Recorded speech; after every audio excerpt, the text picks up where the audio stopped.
We are here to bring you everything and anything surrounding Porsche. I'm Mike. I'm Aaron. And this is P-Car Talk. Welcome to another episode of P-Car Talk. I'm Mike. And I'm Aaron. And we got a great episode for you guys. But before we get started, Huntsinger Design, sponsoring this month, right? Old Nicholas. Great guy, Porsche guy. He's got a GT3 and he's got a vintage air-cooled as well. He's a race car driver, too. He's got a Lotus that he puts on track, open-wheel car. But he also is a painter, and he owns Huntsinger Design. So fine art. Yeah, Art Deco, and a little bit of background on him. You can check out one of our episodes, one of our early ones. Yeah. He's on the show, and he talks about everything that he's doing. Interesting fun fact about him is that he's one of the only painters that's authorized to actually use Porsche stuff. Yep. With Porsche AG authorized, I guess. Exactly, and doesn't have copyright infringement issues with that. He's actually officially approved to do that. That and Steve McQueen stuff. Exactly. And if you've ever been to PEC Atlanta, he's actually painted the mural inside of there. As you walk in and you looked at the information desk on your left, if you look to the right where the stairwell is, you'll see the big painting. Yep. And he's giving away some of his stuff on our show to our club members. Yep. And what's he giving away this month? So we have a tumbler, a mug, and the tumbler is a martini style, 21 on it. The hippie lizard mug, what's number 3 on it.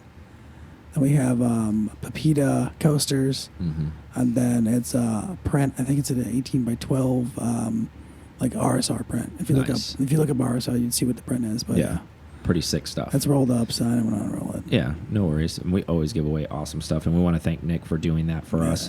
How do people win? So surprisingly enough, we have a P-Car club. What? Shut up. And so just join the club, and then I put your name on the Excel spreadsheet that everybody else is on. And another thing, too, so I don't think we've explained this enough, but if you win within the year that you're in, then you won. Yeah. So then there's more chances for everybody else to win. Exactly. So that's another thing. But yeah, so you go to the website, pcartalk.com, then you look for the club, join the club. Then you join. As soon as you join, whatever membership base, S member, RS member, put your name in there. We have a live stream every last Tuesday of the month.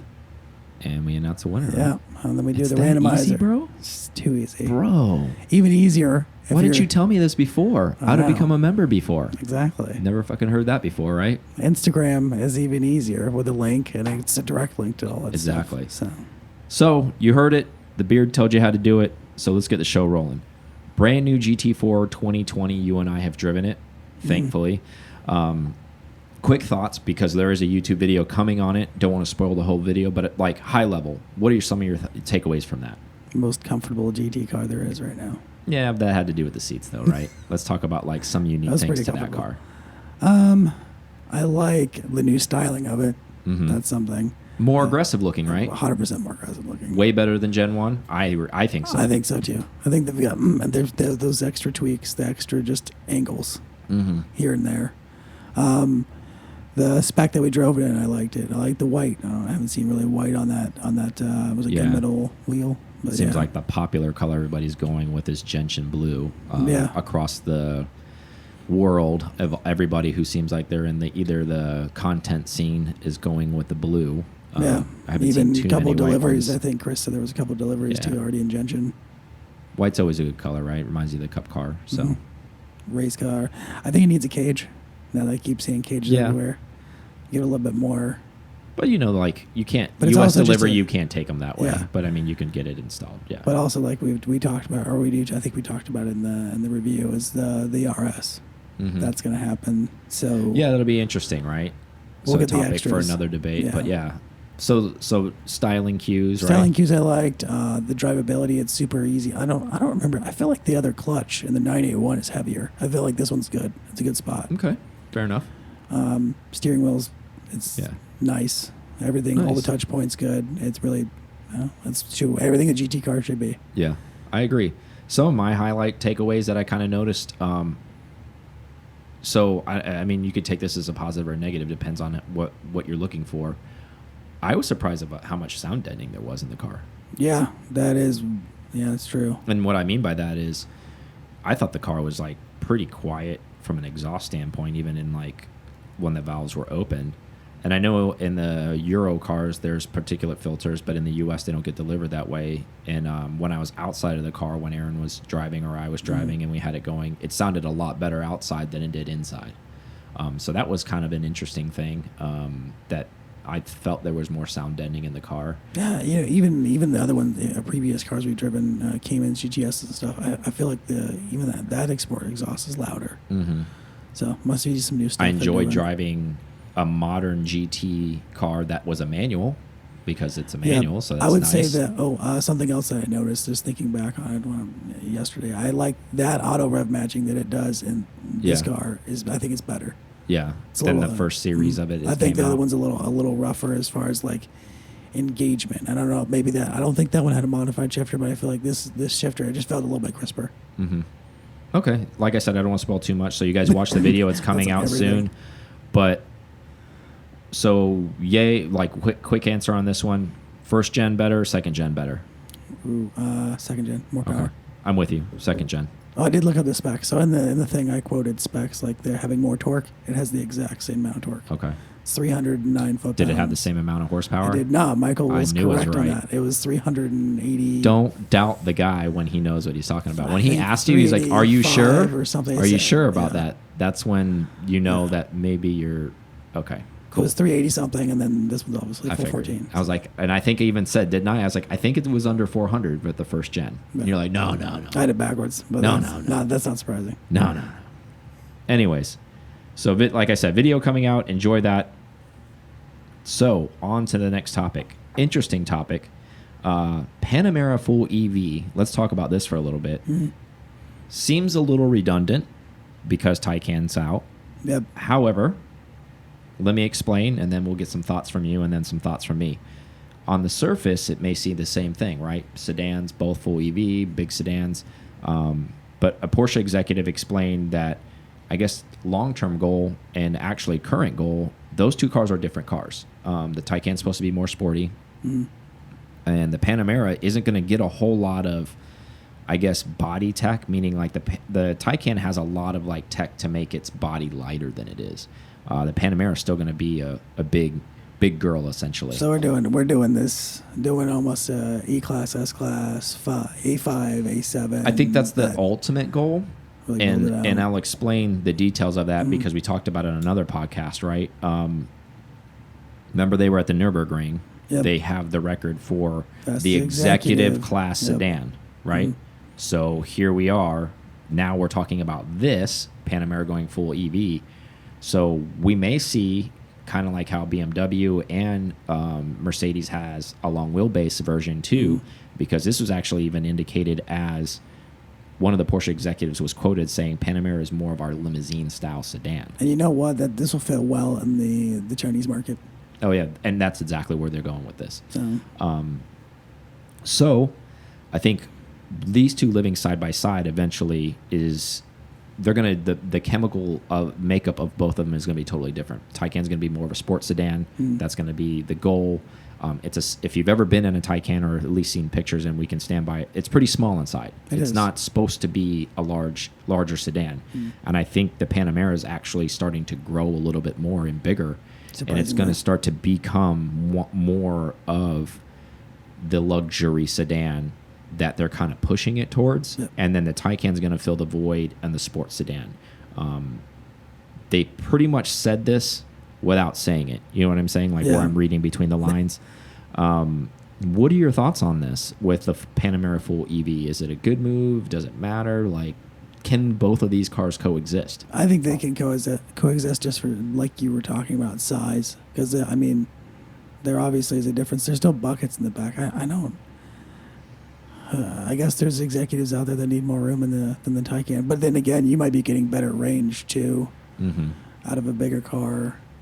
Well, there's just more space in a Panamera too. It's a bigger car. Yeah, I mean there is definitely room for growth in their lineup, and I think Mike and I kind of talked offline that Porsche is really growing into like a full brand instead of like they've continually instead of a done niche this, brand, right? Where they used to make two cars back in the 80s. They're really filling out their lineup for every mark, executive class, smaller.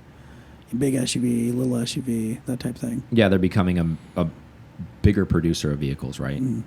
When their overall manufacturing numbers used to be significantly lower than a lot of others, I think their goal is to start to pump that number up. And I think probably. the EV platform is what's going to help them drive that. Yeah, I agree with that. I mean, it's the trend, right? So everybody else is kind of moving that way. And if you have, like we've talked about it over and over and over again, they've spent $1 billion on a factory. You're not going to like use that to its full maximum capacity because, well, those two lines are going to be kind of the same. You're going to be, screw it, we're doing it. Yeah. So, and then on the flip side of it, it's that skateboard thing we talk about. So if all of these things are kind of like the power plant goes and it works after you make your little skateboard and you can just throw another shell on top of it, why wouldn't you do that? Good. Why wouldn't you do that, right? What do you expect to see in this executive? Like, what do you think? Should it be like Maybach level? I don't think it's going to be that high. I think it's going to. And we talked on the previous podcast when we were talking about the Nürburgring. I didn't see the Panamera that way. I quoting myself, was saying like I saw it more as a sports sedan. Right now, I still kind of see it that way. But if they change the chemical makeup of it to go away from, and I'm not saying the steering has to get sloppy all of a sudden and get like very boat feeling and all that kind of stuff, kind of how like an S-Class feels and you're floaty. I'm not saying it needs all that.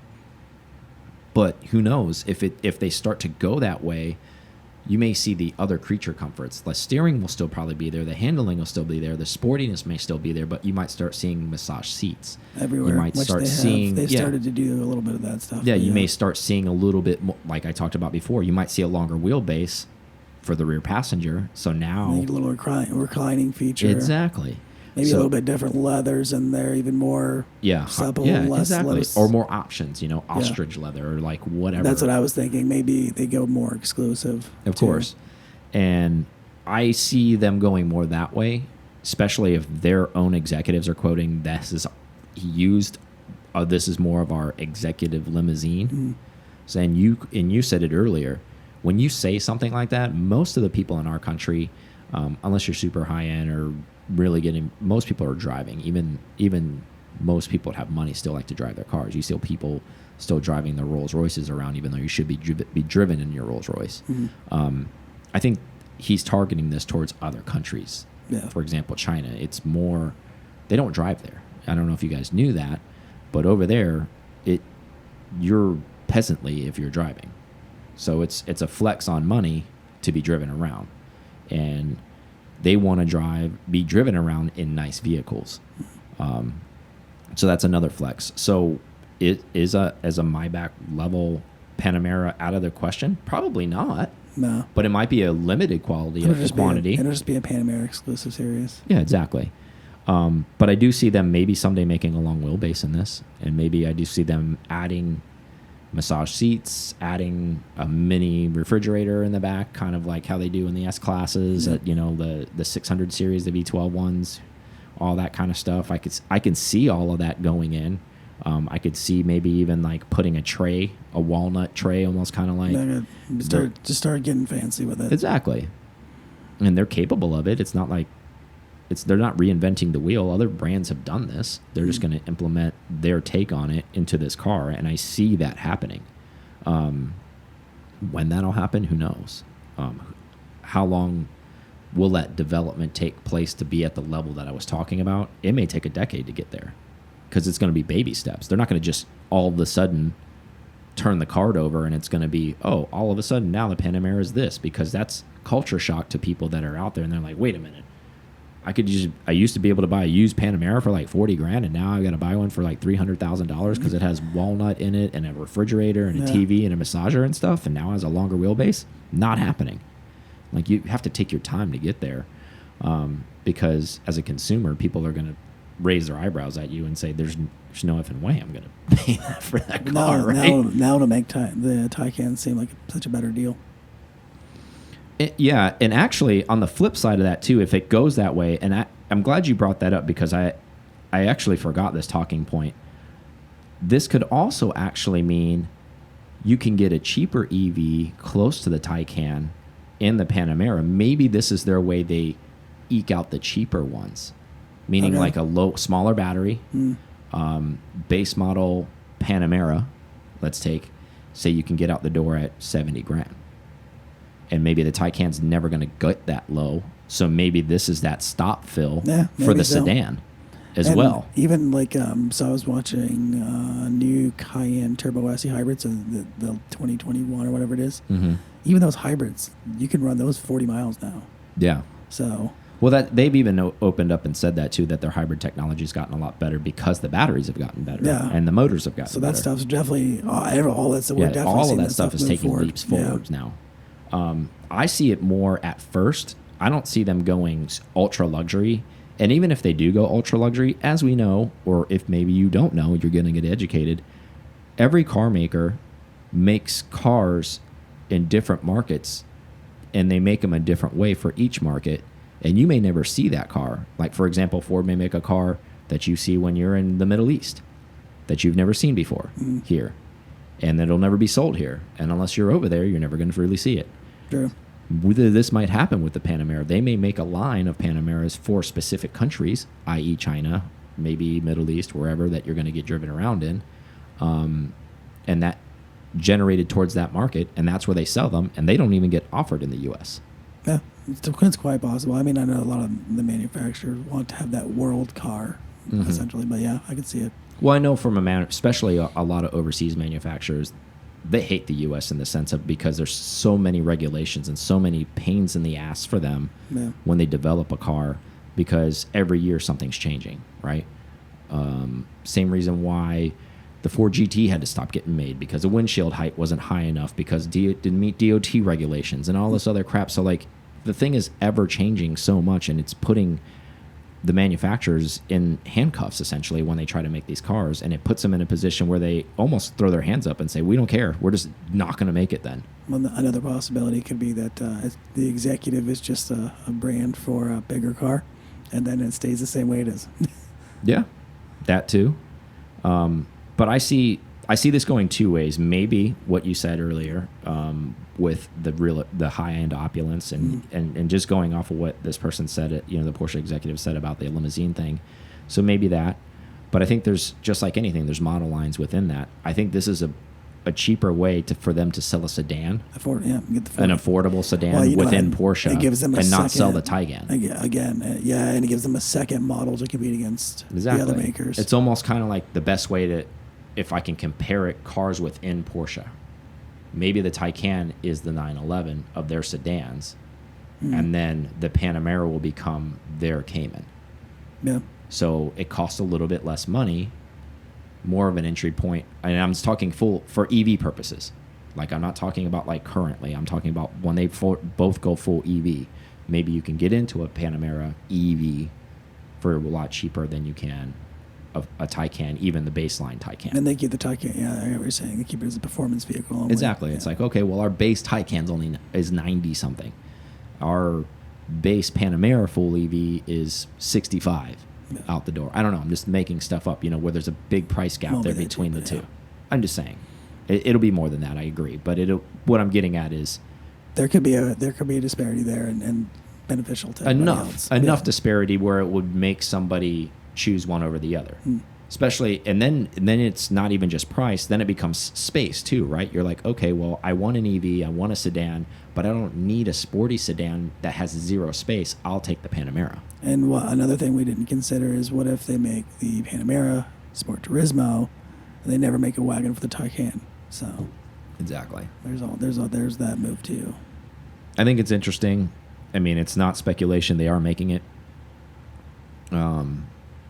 But it's happening. So I think it'll be a cool car. We'll see. And we'll see if they change any of the styling cues, or if it just looks like a regular Panamera. It's just going to be a full EV. We'll see. Let's take a quick break, come back, and then we have some car and driver talk.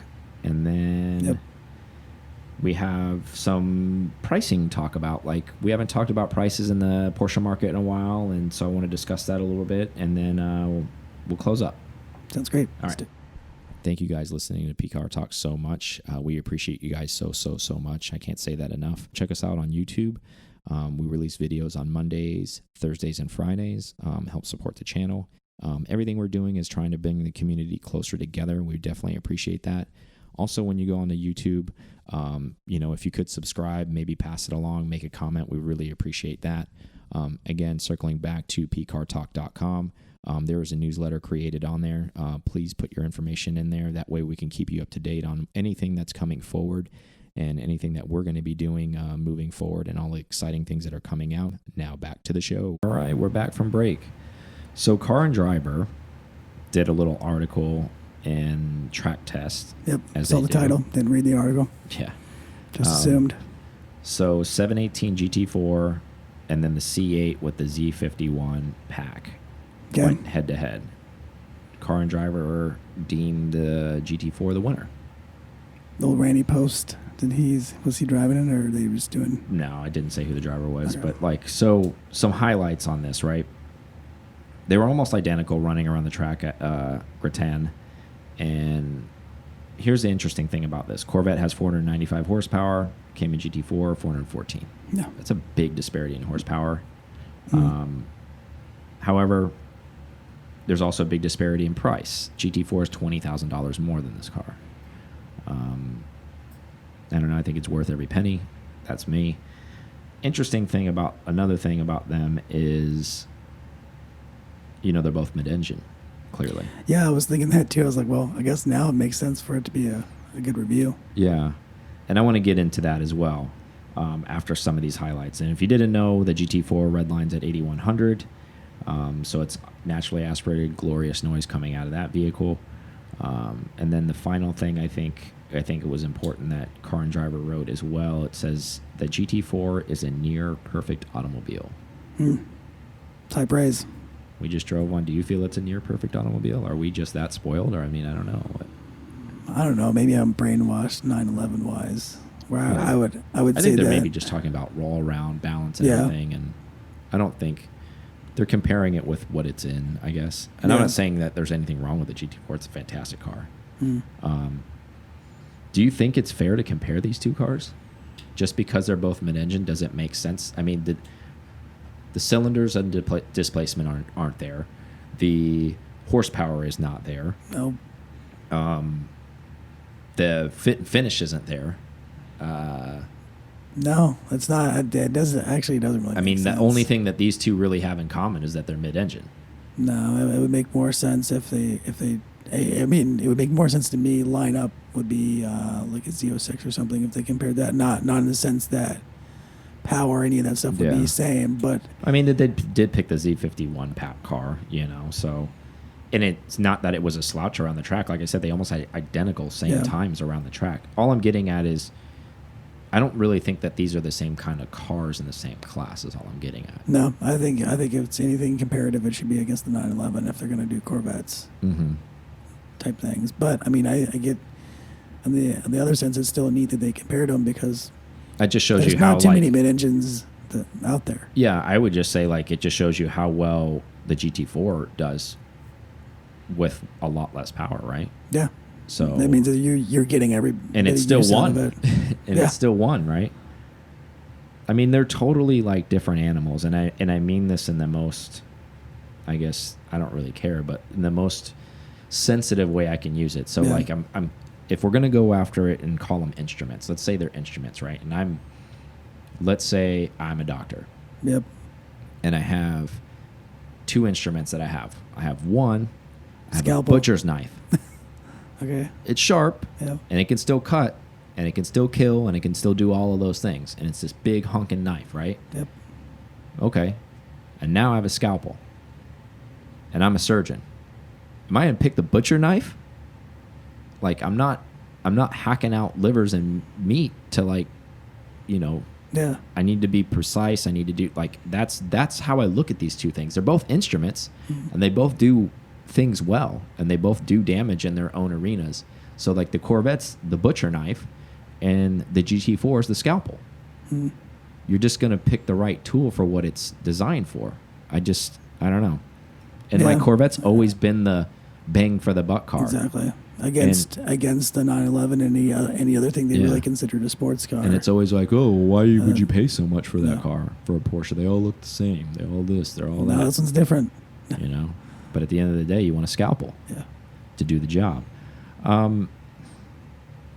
Good comparison, bad comparison. I don't want to overly like beat them up. I mean, everybody likes to benchmark. Everybody likes to use the Corvette as something. Is it more of just kind of flashy because the Corvette's still new, and then the GT4 is still new, and it's like, hey, they're both mid-engine. Let's do this, and it'd be a fun test. Exactly. Some of the acts that they used to. Yeah. Yeah, I mean, that's the only thing I could think of is. I get to see them sitting around in their war room doing that. That's why I'm just saying that. I mean, I'm glad that it won. It just proves that horsepower numbers on the VAT versus what it actually gets transferred to the pavement are two different things.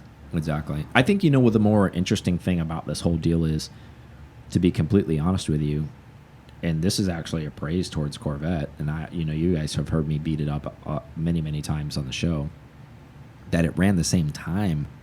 I mean, they were tenths of a second difference. That's how close it was around the track together. You know, and there's a lot of factors that go with that. They didn't get into the details and they didn't get in the grass because we know tires make a big difference. We know conditions. Yep. So they didn't get into all of that in the article. Yes, they didn't say whether or not they should be running relevantly the same tire, but they probably weren't. Yeah.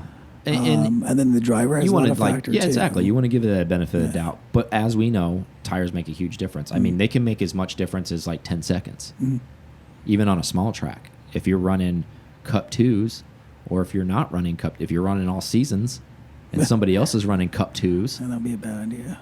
But yeah. Or even if you're running a summer tire that's not a Cup 2, that's going to be seconds. Yeah. So I'm not trying to pick apart this, but I'm saying like car and driver is very macro level. Like they get, you know, obviously they can't get too far into the weeds. They didn't break down the article of saying like, we use this tire in this car. We use this tire in this car. Temps were this. Temps were this. Weather condition was this. That's how far we are in the weeds, and probably a lot of our listeners are in the weeds too. It's like, well, what were the conditions? Like, who was the driver? It didn't get into any of that. It was just kind of like, oh, this is what their times. How many laps they do? Yeah, exactly. What time of the day did you run it? Yeah, was it hot? Yeah, were they optimal conditions? You would assume that they were because the times were identical, but who knows? Maybe they had limited track time. There's all those things. I mean, I'm good for the Corvette that I guess that it's doing well.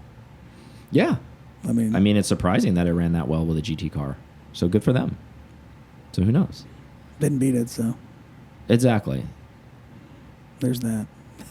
And then it didn't get into even whether or not one was, and the GT4 couldn't have been. Yeah, but would you be manual? Like the GT4 is obviously a manual, but I don't know if the Z51 was the paddle shift one or the manual car. Yeah, and maybe the Z51's the manual car. I don't know, but I mean, would you be cross shop? I know we wouldn't, but that's a great question. Like the person? Actually.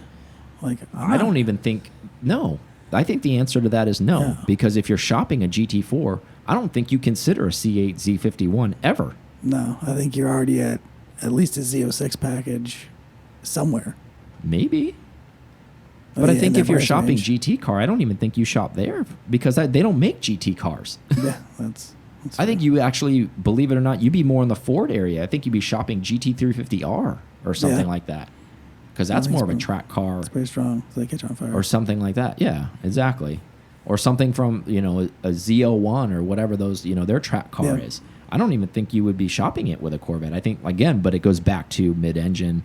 This is their mid-engine. Only other mid-engine car they could really compare it with in the price point, maybe. Even close to it. Yeah. Because when you start talking mid-engine, normally you're talking really high dollar. Yeah, R8. Yeah. NSX. But they don't make a street GT car. No. That's another problem, too. I mean, maybe there's just, the lack of... There isn't one. Comparisons. And I'm not, again, this isn't designed to beat them up about it. But that's a great question, though. Is that even... You guys tell us, maybe. You can write when you see this come out. Yeah, comment about it. Because I'd actually like to hear from you guys on that. Because I know I wouldn't be cross-shopping that. But obviously, we're super biased. We're Porsche people. If you're shopping a GT car, I don't even think C8 whatever package comes up in my mind. I don't give a shit what it is. It's not a GT car. It's not a scalpel. It's still a butcher knife. Yeah, it's just not prepped for it. Even though it performed well, it's still not in my mind. No. I guess the only thing I would cross shop would be with an older, comparably priced other Porsche. And as we know, even though there's a $20,000 price gap between the way both of these were tested, we also know that the Z51 is going to sink like a boat anchor as far as like residual resale value. Yeah, where that GT car's where the not. GT car value is going to just hold. Yeah. I mean, you may lose 10 grand, but 10 grand to drive it for a couple years is not that big of a deal. And was that 20K? Was that, that we don't know what those options were, but I guarantee you it was probably carbon ceramics. It was probably all the good stuff. Exactly. Important things. So, well, money well spent. All the way around and it won the test. Yeah. So you're going to hold your value on your car. Yep. Just because it's, oh, well, I saved money on this. But did you really? Because you're not going to drive the C8 Z51 forever. Because then when you're ready to sell, and yeah, you may have paid 65 to 75,000, whatever those are going for. I probably like 80,000, I think. Yeah, I think what they're going for. And then in 3 years, when you sell it for 45,000, how's that make you feel? Not good. Yeah. Not really good. shitty decision, right? But anyways, let's move on. So we haven't talked about pricing in the Porsche market in a while. We're not going to talk about it overall. We're just going to talk about a few specific ones that we've kind of like realized. Yep. So remember, probably about a year ago, the 996 C2 manual coupes were kind of cheaper, I would say. Yeah. Like, right, you could pick one Teens. up, like a decent one. Like, let's say a clean one you could pick up for probably like 22, 23. Yeah. Like with 30, 40,000 miles. Not beat up, decent condition. Those cars right now are going for like 32 to 35,000. Yeah. Just in 12 months. We're talking 996 now. It's crazy. Like world, cars that you but couldn't give away a little while ago. Yeah. And so where I'm going with this is, in 12 months, man, those have gone up. Are you surprised by that? eventually had to happen. They're 911, so people are going to realize that they drive like 911s. Mm-hmm. And they got over the headlight thing, right? And they got over the styling cues. And then there's so many, I think there's like 3 or 4 people now that have fixes for any IMS problem you might have. So Do you think any influencers had anything to do with that? I think that People like MG. I mean, it's possible. There's Mr. Walker. Yeah, old Mangus. There have been a lot more 996s out in the social medias in the past few months than we've seen at least I've seen in a long time. Mm-hmm. I think it's more of almost a badge of honor now. Yeah, going against the grain. It's almost kind of like a revolt, essentially, right? Yep. And it's cool to be like revolting. Because we saw it, like as soon as you got yours and we posted about it, all of a sudden people bro! everywhere. I was like, You want to be best friends? 996 gang. Be my best friend. Yeah, I'm just in a exactly. t-shirt. But I agree with you. I think it was inevitable. I'm just kind of shocked at like how quickly that happened. Well, you know what? And like, Because I was actually shopping. Remember, I was actually shopping one before I went to Turbo and all that kind of stuff. I was like, oh, I'll just keep it simple and I'll kind of do like almost a GT, like street cup type of build on it already. You know, like I was kind of thinking that aspect. You know, if I grab one for like 24, Sean-esque type 24, 25, and just put my flair on it almost. And I was even thinking about buying one just to like respray, maybe like mint green, like because it was like almost, I don't want to say bad, but whoever has one, I don't mean it in a negative way, but kind of like a throwaway car, meaning like it didn't really have any. That's a dollar amount where it's like it's long-term value where you could say, okay, you bought a silver 996 C2 and you resprayed it in mint green. Okay, you're not going to hurt anybody's feelings because there's a lot of people who don't like that car to begin with. So now you're just kind of putting your own flair on it, whatever. No one wants silver. Yeah. But I just meant like in general where it's not a collectible car is what I'm getting at. They made a gazillion of them. And I felt like less guilty about saying like, oh, well, I'm going to paint a fun RS color or something like that, and then give it a touch and like kind of do my own thing to it. I'm still glad I bought the car I did, but this going up, there really isn't any. This was one of the last cheap 911s, right? Yeah, I mean, it really like to buy. This is the sweet spot. We even talked about that. I think what helped is once the 964 started doing what they've done and continued to maintain, and that story sounded the same for these very 996s. similar, right?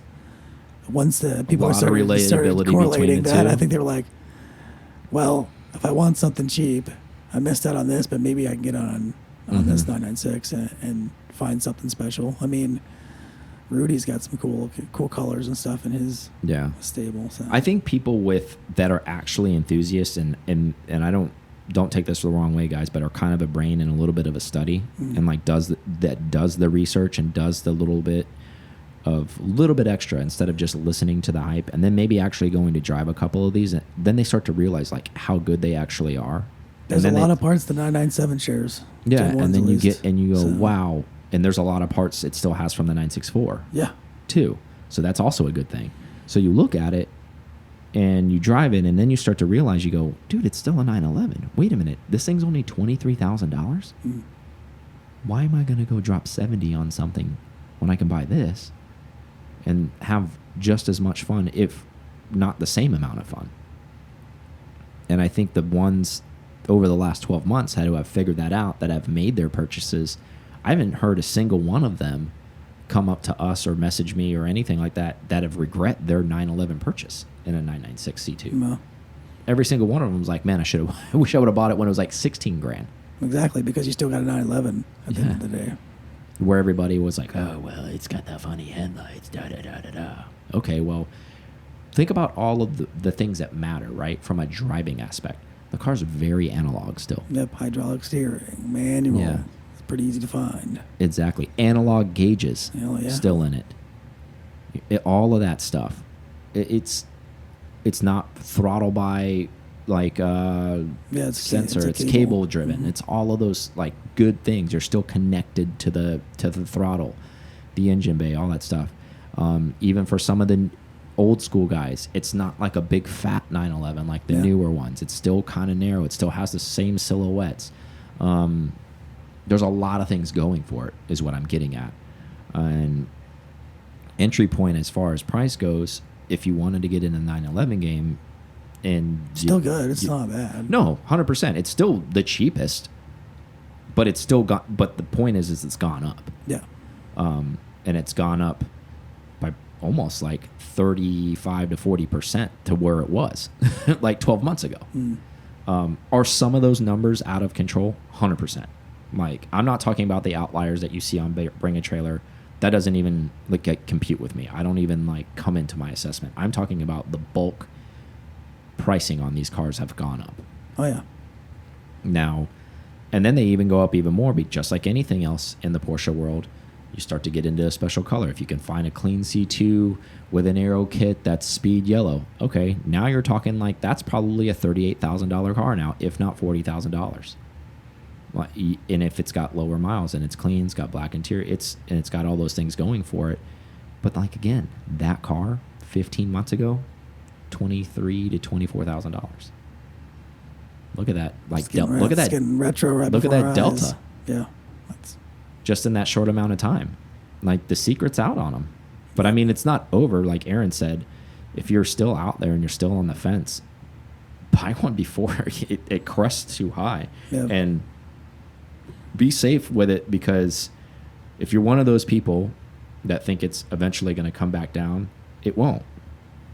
If anything, it'll just sustain where it's at. Yeah, it's just there's not going to be a fall off with these, because there's not so many of them. They're not making them like that anymore. It's the same, like you said, same kind of concepts with the air cooled stuff, where it's all analog. It's this. People are still searching those things. And that car is always going to be in demand to somebody who's a driver style enthusiast. So that car is going to always carry weight with somebody like that. And there's a good aftermarket for the cars too. It's not like they weren't unloved in that aspect either. Yeah, it's super strong. And and like you said, there's a good cult behind it too. There's a lot of people that do have 996s. They're very proud 996 owners. So don't let somebody talk you into or out of it, I should say, because of the styling cue of the headlights. Oh, it's not a real 911. That's bullshit. You've never driven one. You don't drive the headlights. It is a real 911. It performs like one, and it's one of the last ones that's actually affordable. Still, even though they've gone up. But I hope that you could have got one back when I was even thinking about the idea. Hope you did get one. What's that? So we hope that you did get one then. Yeah, I hope you did buy one when we were talking about it back then. Speaking of cars, I read it, but I skimmed it earlier. But I saw. So Aaron's kind of shopping loosely, right? I've been and I loosely know he's shopping been everything. loosely shopping air-cooleds, and that's an ongoing joke. Speaking of because- 996s, Yeah, I think I'm trying to convince Aaron to buy a 996 turbo, and I think his eyes, I know he knew that it was a good car and all those things, but I think his eyes, he really woke up to at the mountain trip where he saw the capability of the 996 turbo. yeah, I And- really can't catch up to anything. That's the problem. Well, I think when you saw it running like Yeah. neck and neck with the newer GT cars, you were kind of shocked by that. Yeah, I right? mean, I knew. I was like, oh, any bit But of right suspension setup. Yep. And the car, you can dial that car in. It's like anything. Yep. It has all the right things. You just got to make sure that you take it to somewhere and dial it up right and correctly, suspension wise. Everything is set up like that. Chad's car is set up to run well up there. Oh, and yeah, it does. And it does. And it handled very, very well. And you can see in the videos that we're going to post up too. He gets it. I mean, Yeah. he's hanging. But I mean, there's no denying a GT car because whenever Chris or Albert start to get on it, they still walk Chad a little bit. Yeah. So Well, yeah, I mean, in the twisties, but Yeah. yeah, like when it's almost anything. With Like, straight but he line has power. but when he's up there before they hit a, as maybe you get a stretch, yeah, maybe you'll get a quarter mile before you hit another twisty. He pulls on them too, so it's Oh, all yeah. give and take. Like they can take the corners. Don't get me wrong. I'm not saying anything about GT cars. Like they can definitely take the Oh, corner yeah. a lot better than him, but it's not like it's a massive drop off. no, Like if we were just to call it out on a number to 10, let's say these guys that their driving capability are pulling a corner at 8. yeah, That the skill set, like I'm not saying they have the skill set to pull it at 10, but that car could do it, meaning GT car. Chad's like at 6. So it's not like he's a 2 and he can't he's Yeah. just getting left. I mean, he's a little bit behind, but he's not getting like left. And to think about the price point, then you start to you that's- enter what you can get that's the the 996 crazy. Turbo for, even if it's dialed up and you spend some money on it, and then what you're buying a new GT car for. Pretty close. yeah. And the tunability of that turbo is crazy. I mean, the little things you can do and really make safe power. I'm working on them, guys. I'm trying to make it happen. Yeah, I mean, I've driven them, so I know what they drive like. Yeah. Chad's was interesting. Well, so for let's me. talk about it a little bit too. Why you were thinking about it. So like when you're mountain drive. So so, like explain like what you're any- driving your okay. car. What made you, what you want to do to your car, and then what I'm talking you out of doing to your car, and then why I'm trying to push you into just another car. So like I'll let you do all that. All right, so I mean, driving my car, I've got coilovers, solid engine mounts, couple other things that what I realized after the, I mean, I've driven hard, but I haven't driven hard in the mountains like that. So brakes, I feel like after driving all these other cars, especially driving the GT4 recently, brakes would be something. I couldn't believe how much difference the bigger PCBs were, like barely touching the GT4s. Mine are 299 front and 318 millimeter rotors, so those are tiny little guys. And they're 4-piston calipers on the 997, so it's not bad. Yeah. I wasn't experiencing any fade. I just wasn't experiencing the amount of comfort I wanted to feel going into a corner as quickly as I was. Your decel wasn't happening as fast as you'd wanted it to. No. I mean, and I was really going. I was getting after it as much as it. I mean, I was not lagging behind terribly far, but as much as that little 997 would go, it was getting it. Because what I didn't know, and I didn't know I needed a front sway bar at the time, until after rewatching the GoPro, and then Mike going, "Hey, see Attila Dragon pictures. It looks like you're pretty compressed right here." Like when you can see it rolled over, and knowing that, I mean, the coilovers aren't set for like track. They're in the in between, so they could probably be stiffened up a little bit. There's that, but there's still a lot of flex. And doing some research, front sway bar definitely needs to happen with some with the drop links, and that'll fix that part. But it doesn't fix the power part. And the power part, I would have to do something to that eventually. But even that, then like cage would be something I'd want to do. Slippery slope.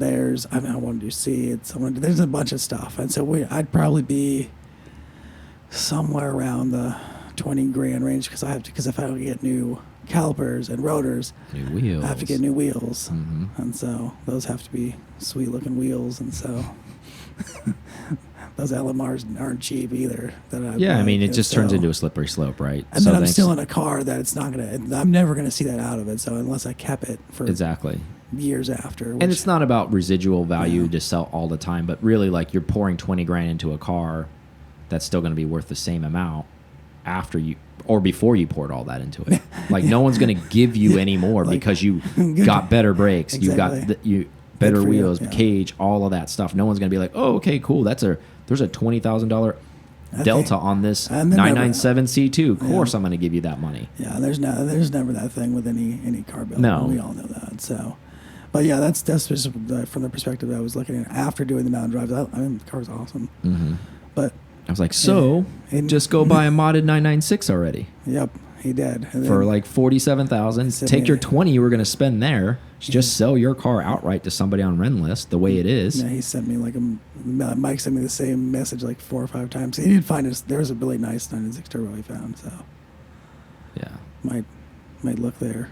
I'd definitely. I was even offering my driving services because it's across the country. I was like, I'll help you to drive it back. Road trip. Because the car's already done.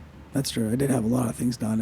It did have GT2 front bumper, GT2 wing. Bumper. It looks like it has exhaust. It probably has a tune, coilovers, wheels, cage. Yeah, had all the things. Yeah, upgraded shifter. And it was already a 996 turbo, so they were already in the money there. Yeah, so you got better brakes already. I mean. And that's going to hold money, like we've talked about in other episodes. It's one of those things where I think that you buy that car, even if you pay full ask on that car, you keep it for 3 years, you'll definitely be able to get that car for you could sell it for $45,000 in 3 years. 100%. Market's probably 100%. Is where it's going to be out on those things. 45, 50. As long as you don't wad it up somewhere, and doesn't get in an accident, you'll be able to sell that car in 3 years easy for 45 grand, if not more, because those are going up. Mm. And we would expect that to go up because it's special. Yeah, it's a Metzger. Yeah. And I mean, you'll find the right person. So buy the turbo, right? Seems like it's the answer. Yeah, long story short, hopefully you make the move on the turbo. There'll be we'll give you updates as we move on if he makes it happen, or if it's You'll typical see it on Aaron Instagram. when you still see him driving that C2 and then he just dumps the 20 grand into it. But I'm gonna try to do my best to talk him out of that. We'll see what happens with that. They may have both. We'll see. Yeah, just get the turbo and move on. You'll be happier. I don't have anything else. Do you have anything? I think that's it. All right, guys. We love you. We'll see you soon. Talk to you later. That's it. Thank you so much for listening to this episode of PCAR Talk. Connect with us on Instagram at PCAR Talk or online at pcartalk.com.